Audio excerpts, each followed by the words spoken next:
I'm still trying to work out how we actually create a more progressive society, given the fact that, I mean, I'm the child of the 60s and 70s. I'm a second wave feminist.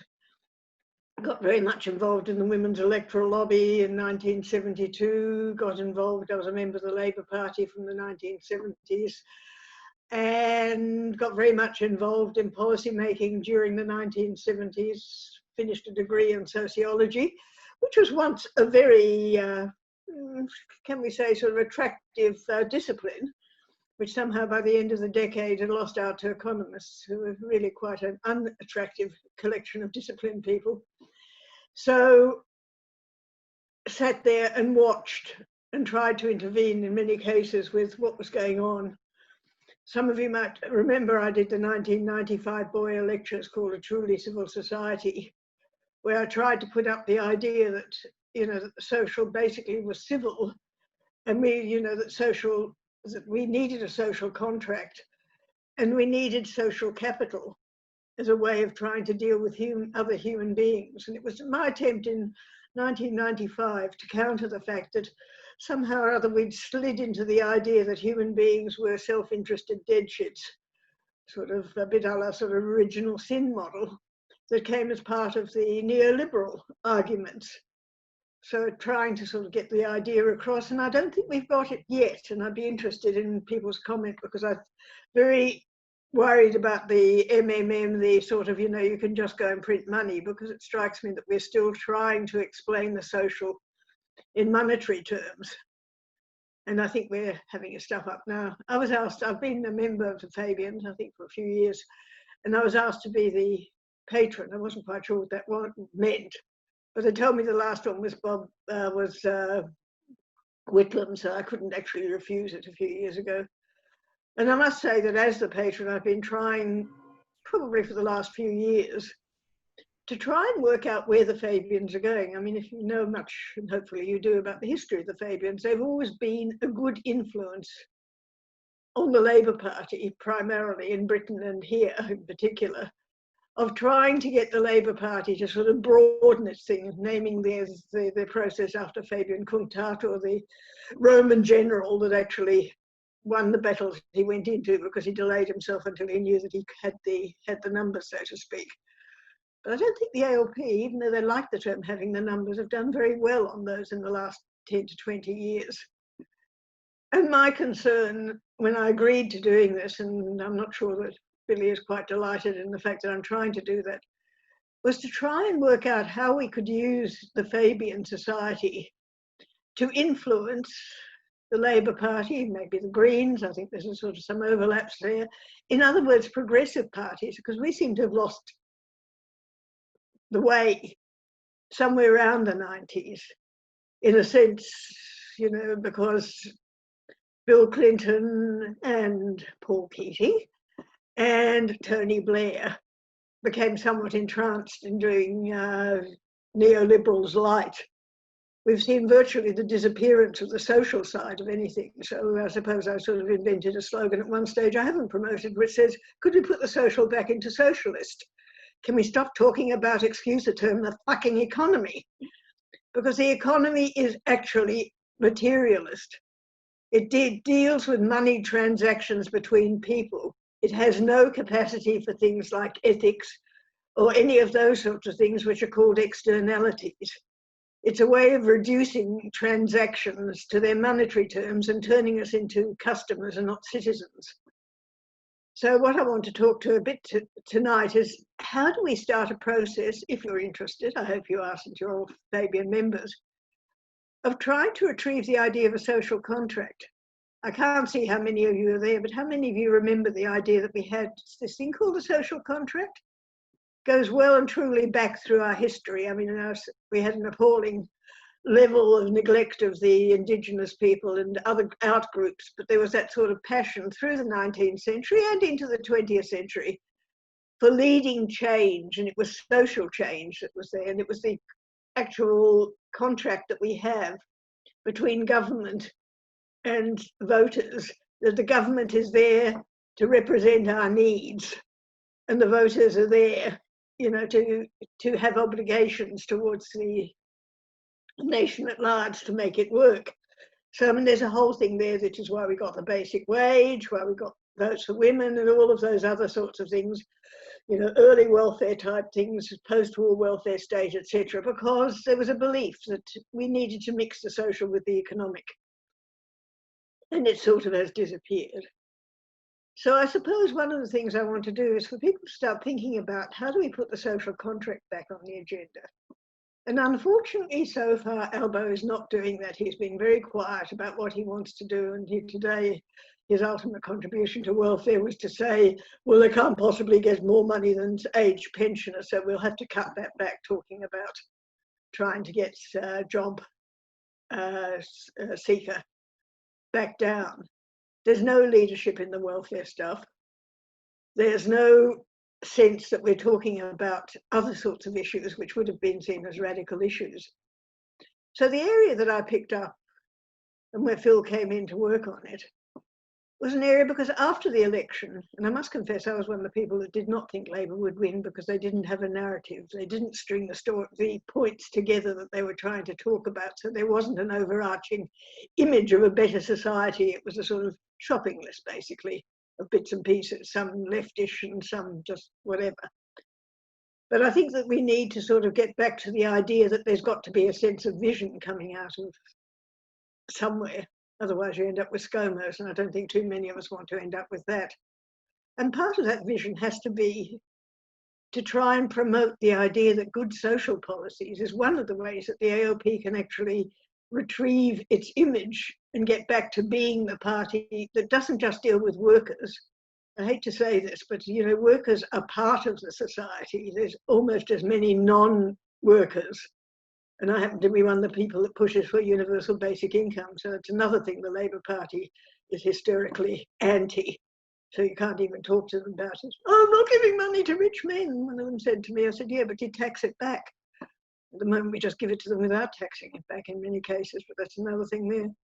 So I think we need to start a debate about what sort of society we want to live in and set goals, social goals, not GDP. GDP is a terrible measure. I keep saying, A, it's gross, B, it's not domestic because it leaves out the household, and P, it certainly is not productive. It's a very rough measure of transacted goods, which means if you have something like this disease, it will increase our GDP because we will have more spending on the healthcare area. So, you know, so it's not something which deals with the good or bad.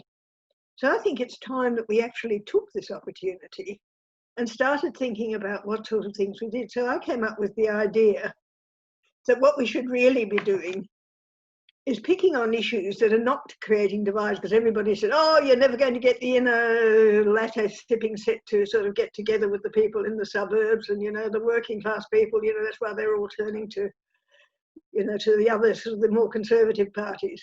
But there's one area we really have not dealt with, and it's the one that really would unite us. And that's why I thought I'd like to talk about it today, so it's not just waffle.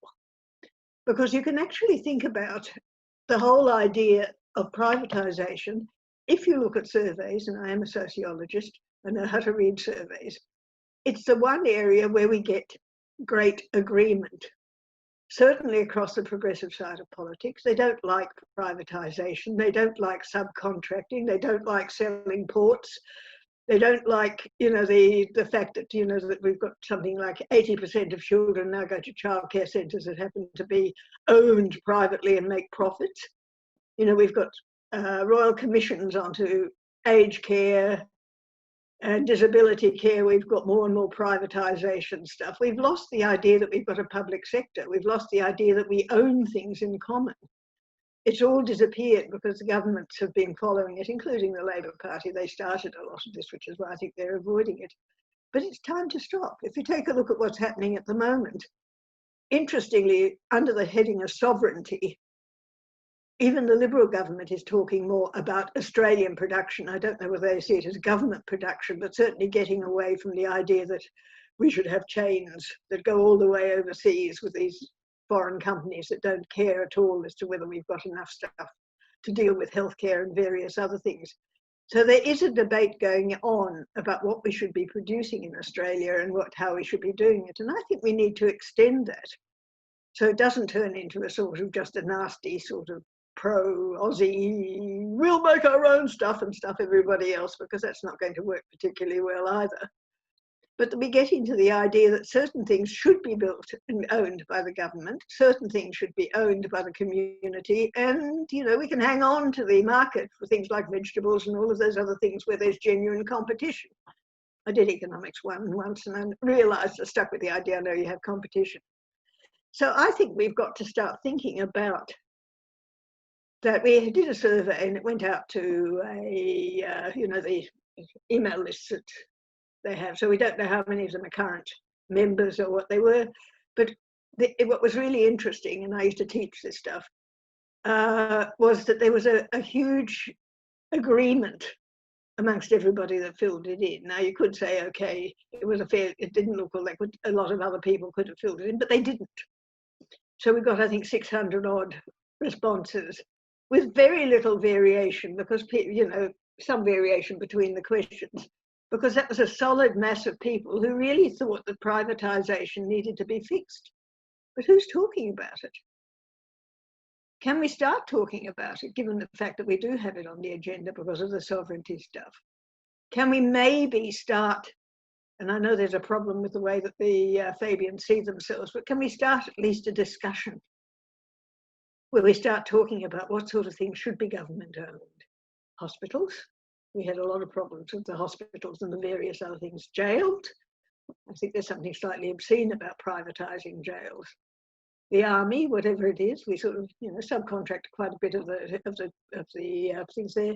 There's a whole lot of issues which we could start talking about to create a better society, to create more jobs, to take care of the social issues, not just the trade issues, and create that sense that we can trust the government. Because the other thing that bugs me at the moment is if you go through the questionnaires that people get asked right around the world, and I wrote about it originally in my Boyer lectures, is societies are built on trust.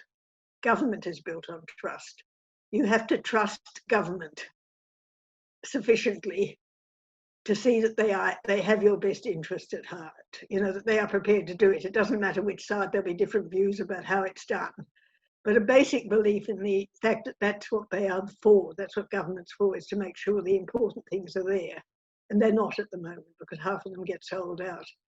And I think we need to get back to that idea that, you know, people have trust in government, because if you look at the surveys, it's dismal.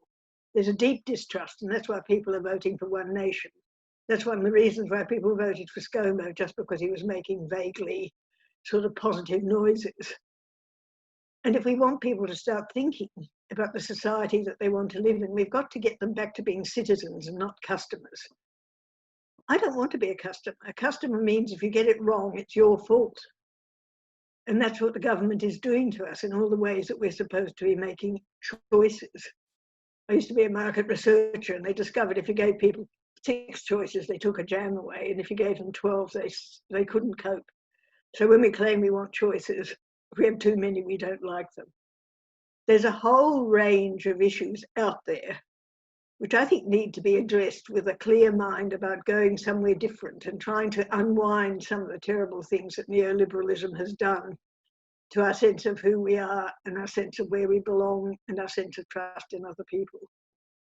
And I think that the fact that we did that survey and got such a response gives us the possibility of doing it. I don't know how we're going to do it, but we can start a conversation, Philip's part of the group, and see what we can do to interest voters in the fact that maybe they feel that they have a place as a citizen in the country that they are part of. And it's worth trying to be a good citizen, because that really makes us feel better and trustworthy. And it deals with the social, the relational, the moral, the ethical, and all of those things that are called externalities in economics. So I'm not so interested in the idea of printing more money. I think that's got some problems in it, but I am interested in how we spend the money and how we reintroduce some of the things that were doing very nicely in the 60s and 70s and 80s until somehow other neoliberalism took over. They busted away the welfare state, and we've got to be a social democracy, incidentally. A liberal democracy is one where everybody's sort of on their own rights, and that doesn't work nearly as well. And I think there's a lot of really heavy rethinking for people calling themselves progressive is if we don't want to sink into the hole that has been dug partly by the plagues that we're suffering and partly by the fact that the so-called progressive side of politics is quite good at protesting, but shit awful at putting up alternatives that really make your heart sing.